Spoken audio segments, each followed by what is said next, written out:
Hello, everyone. It is a great pleasure for me to give a presentation today at the 19th Gender Summit, Global for SDGs Today. My name is Takako Izumi, Associate Professor of the International Research Institute of Disaster Science in Tohoku University in Japan. Today, I would like to talk about impact of COVID-19 on higher educational institutions and gender perspective in disaster response in Japan. So my presentation today consists of two parts. And the first one is impact of COVID-19 on HEIs. And the second one is gender perspective in disaster response in Japan. So firstly, I'd like to talk about impact of COVID-19 on HEIs. The coronavirus disease has affected various sectors of the society, including higher education institutions. However, the questions are whether HEIs were well prepared for the disaster. And if so, what kind of preparedness measures were taken?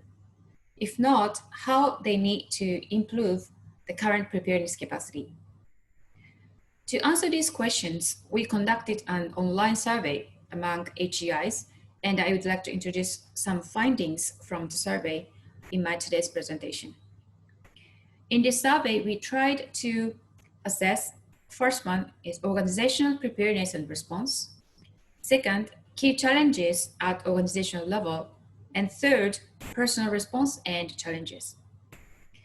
We received 150 responses from 65 universities in 29 countries, but 75% of the responses were from Asia.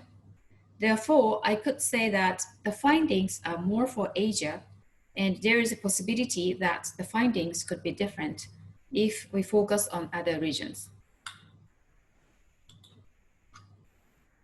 We made analysis on the organizational preparedness level based on the existence of an emergency management office and the BCP in their HEIs. Also, if they have BCPs, the question was asked whether the plans cover pandemic or not, and a simulation exercise was conducted based on BCP in advance. The results show that 47% of the respondents believe that their institutions lacked a permanent or dedicated emergency management office, and 41% said that their HEIs lacked a general BCP. Even with BCPs, 33% of the plans do not cover biological hazards and pandemic risk management. 60% of the BCPs did not include conducting simulation exercises. Certainly without conducting a simulation exercise based on the BCP, the effectiveness of BCP will not be measured. All in all, 50% of universities are not ready for pandemic. The next question was about the key challenges at organizational level. The top two key challenges selected were related to a governance issue. The highest was a lack of adequate preparedness for pandemic, and the second was a lack of pandemic scientific-specific advanced simulation exercise. It is followed by a lack of BCPs for pandemic. Then other challenges were mainly in relation to the shift in education from traditional classroom learning to online-based learning. The finding that I want to highlight here is that the governance issue, such as a lack of preparedness for pandemic, simulation exercise, and BCPs, were addressed more strongly than the shift of the educational methodology and system as a challenge. That implies that people in HEIs understand how important it is for HEIs to have this preparedness capacity at organizational level, but half of them have not implemented yet, most likely due to some constraints which include budget and human resources constraints, as well as limitation of the technical knowledge as well. And based on the findings on the organizational preparedness level and key challenges, I'd like to highlight key lessons for future organizational preparedness here. First, it is essential for HEIs to develop BCPs, and an emergency management unit. So to have the BCPs and such a very important planning document is a foundation for any types of preparedness measures. Second, in the field of education, most of faculty members, researchers, and students had some difficulties by shifting to online learning. There are some positive and negative aspects of online and remote learning. However, in the future, it will be ideal to consider a blended approach combining online, face-to-face, field activities, depending on the needs and situation. Third, awareness-raising activities that include all types of disasters is required. It is crucial to put an emphasis on other disasters, such as chemical and biological disasters, such as pandemic, in addition to natural disasters. In order to implement these recommendations, it is indispensable to strengthen the funding support and investment in campus preparedness, as well as further researches and innovations for all forms of hazards. An initial lesson from the experience of COVID-19 will be, it is urgently needed to strengthen and expand the current disaster preparedness or disaster risk reduction strategies on campus that enable to adapt to different types of disasters, not only natural disasters.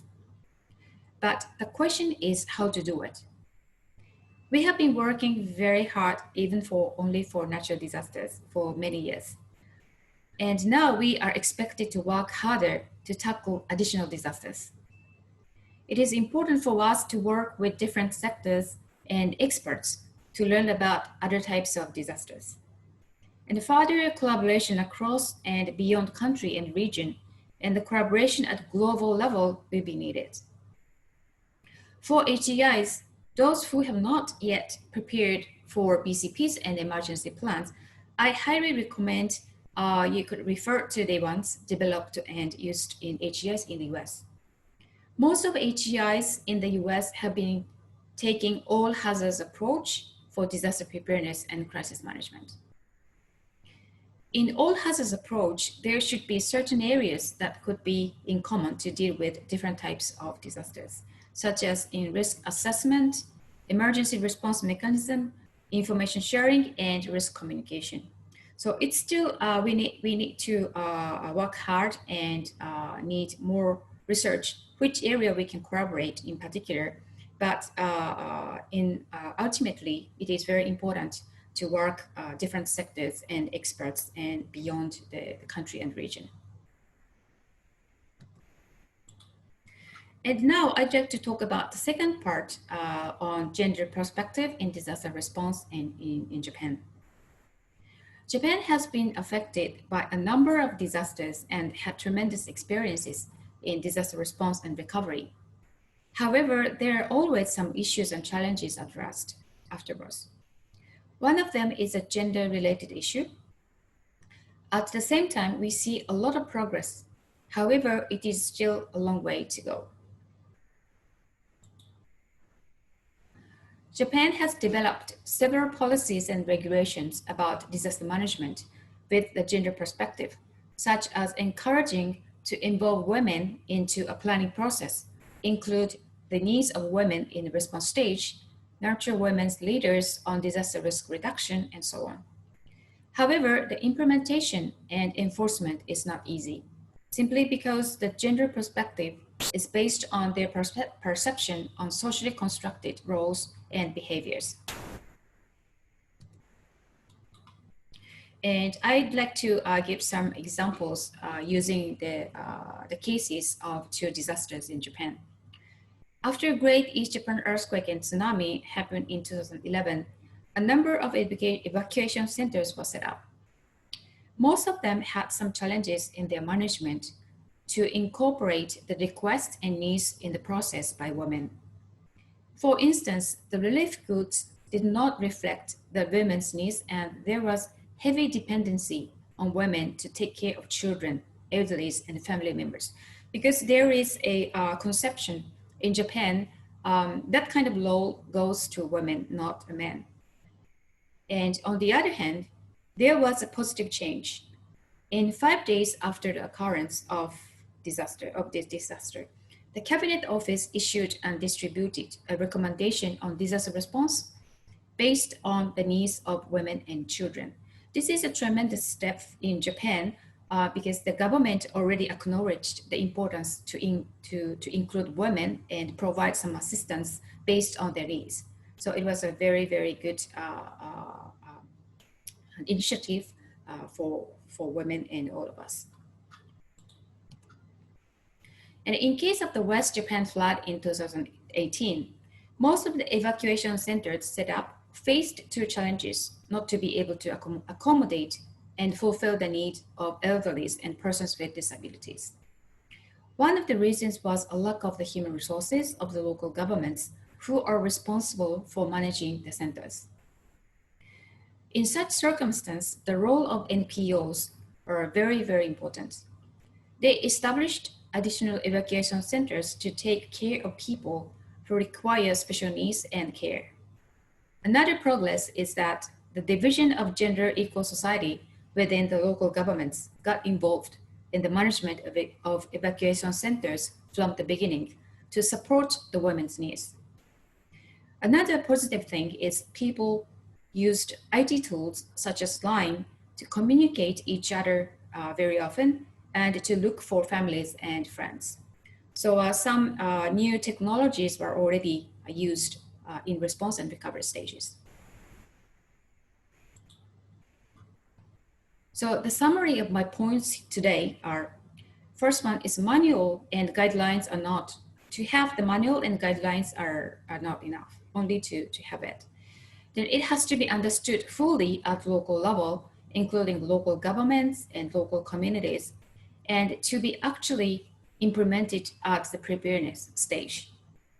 And secondly, it is crucial to provide a training opportunity for women on disaster preparedness, response, and recovery.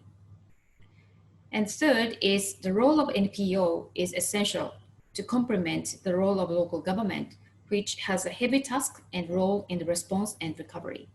So in the future, we will face the fact that our population will be decreased.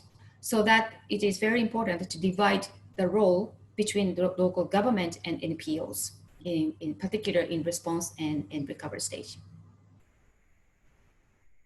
So that's all for today's my presentation. So thank you very much for your attention, and also that I was very grateful to be invited to talk about my presentation today. Thank you very much.